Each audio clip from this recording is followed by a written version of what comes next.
One for the Angels was the second Twilight Zone episode aired, and had a very different tone from the pilot, Where Is Everybody?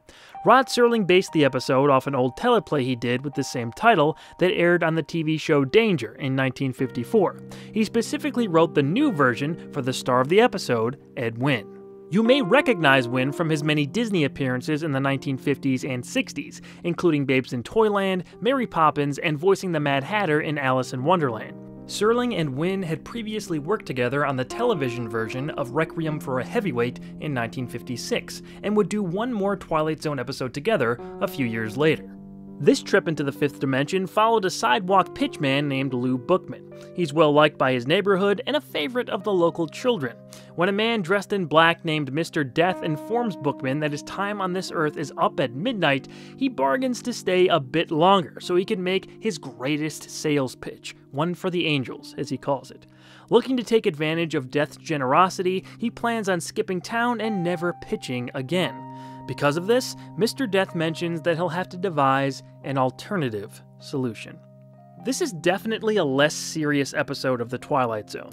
It has a bit more whimsy than most of the popular episodes the series is known for, but that's not a bad thing in this case. Ed Wynn drives this bittersweet story as his unique charisma makes it a pleasant watch. It has gotten some criticism over the years for Wynn not being fit to portray a fast-talking street pitchman, as was the stereotype. I will say, the scene where he's pitching to Mr. Death doesn't quite land. There seems to be a disconnect from the script, direction, and Mr. Death's reaction to how Wynn portrays Bookman. I know how it was supposed to come off, but because Wynn was most certainly not a fast talker, the scene comes off a bit awkward. And that's not a knock on the performance, it just seems that maybe someone should have called an audible and reworked that scene from a slightly different angle. Speaking of the performances, Murray Hamilton plays Mr. Death here as a procedural tax collector. His intro is pretty great. Mr. Death. Murray Hamilton had a long career, but many people know him best as the mayor from Jaws. Love to prove that, wouldn't you? Get your name into the National Geographic. His portrayal of Mr. Death is well done and very straightforward. He's shown as just your average, everyday supernatural entity doing his job. Rod Serling wrote this character very differently from most of the other versions that were seen prior. Honestly, Serling could have just played the role himself. Mr. Death has the same look, attitude, and cadence of the narrator, which, at this point, had not yet shown up on camera. Because Bookman fools Death into giving him more time on Earth, the Stoic Reaper mentions he'll have to take a replacement.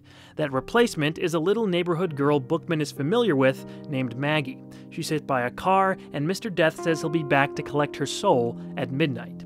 The lighting change that signifies she can now see him where she couldn't previously is a nice little effective detail. Bookman waits outside Maggie's home in an effort to stop Death, which is where his pitch comes in to distract him from getting to her. Mr. Death misses his midnight appointment, and with Bookman giving his proverbial pitch to the Angels, they walk off together to the great unknown, but not before a particularly sweet exchange. You never know who might need something up there. Up there? Up there, Mr. Bookman. You made it. I really love this ending. Wynn is so likable as Bookman that I was rooting for him to somehow cheat Death, but his self-sacrifice to save his little friend is the perfect ending to a story like this. That bittersweet nature is what makes it stand out from the pack. All in all, it's definitely a recommendation from me for what makes it different, yet it still fits nicely into the series. A reminder that our time here is finite, and an optimistic wish that everyone should be so lucky to have a full life and grow old.